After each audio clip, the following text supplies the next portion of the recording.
ஆக்சுவலாக லாஸ்ட்டு 5 இயர்ஸாக வந்து நான் ஜிஎஸ்டியில் வந்து ட்ராவல் பண்ணிகிட்ருக்கேன்.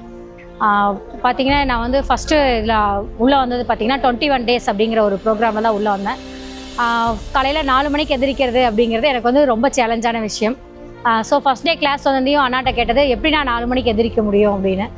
இல்லை சிஸ்டர் நீங்கள் அட்டன் பண்ணலாம் அப்படின்ட்டு. அப்போ வந்து நான் சின்ன சின்ன விஷயத்துக்கு கூட வந்து அழுக ஆரம்பிச்சிருவேன்.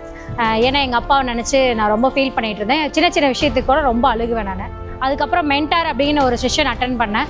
அந்த மென்டாரில் அட்டன் பண்ணதுக்கப்புறம் தான் எனக்கு ஒரு லைஃப்னா என்ன அப்படிங்கிற ஒரு புரிதல் வந்தது. அதுக்கப்புறம் பார்த்தீங்கன்னா என்னோடய லைஃபே சேஞ்ச் ஆன மாதிரி. அந்த மென்டார் செஷனுக்கு அப்புறம் பார்த்தீங்கன்னா நான் ஹவுஸ் ஒய்ஃபாக இருந்த நான் இன்றைக்கி பார்த்தீங்கன்னா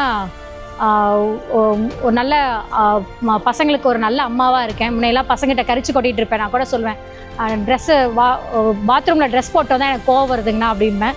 இப்போ வந்து எல்லா விஷயத்தையுமே நான் வந்து இப்போ பசங்களுக்கு வந்து ரோல் மாடலாக இருக்கேன். நல்ல அம்மாவாக இருக்கேன். என் ஹஸ்பண்டுக்கு வந்து ஒரு நல்ல ஒய்ஃபாக இருக்கேன். தென் நான் வந்து அவங்களோட பிஸ்னஸ்லேயும் வந்து அட்மினிஸ்ட்ரேஷன் பார்த்துக்கிறேன். அது இல்லாமல் நான் ஒரு பிஸ்னஸ் பண்ணுறேன்.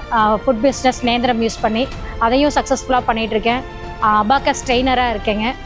இப்போவும் வந்து நான் ஞான சஞ்சீவன குருகுலமில் ட்ராவல் பண்ணிட்டு தான் இருக்கேன். எந்த டைம் வேணாலும் நான் வந்து அண்ணா வந்து காண்டாக்ட் பண்ண முடியும். அந்த அளவுக்கு என் லைஃப் சேஞ்ச் ஆகிருக்கு அப்படின்னா அண்ணா சொல்கிற சில விஷயங்களில் நான் என்னை மாற்றிக்கிட்டது அப்படிங்கிறது மட்டும் தான். டைம் மேனேஜ்மெண்ட்னா என்ன அப்படிங்கிற விஷயம் வந்து கண்டிப்பாக 21 டேஸ் அட்டன் பண்ணதுக்கு அப்புறம் தான் எனக்கு கிடைச்சிது. ஸோ எல்லாருமே வந்து கண்டிப்பாக எல்லாத்துக்கும் இந்த 21 டேஸ் போய் சேரணும் அப்படிங்கிறது என்னோடய குறிக்கோள். Thank you very much. வாழ்க வளமுடன்.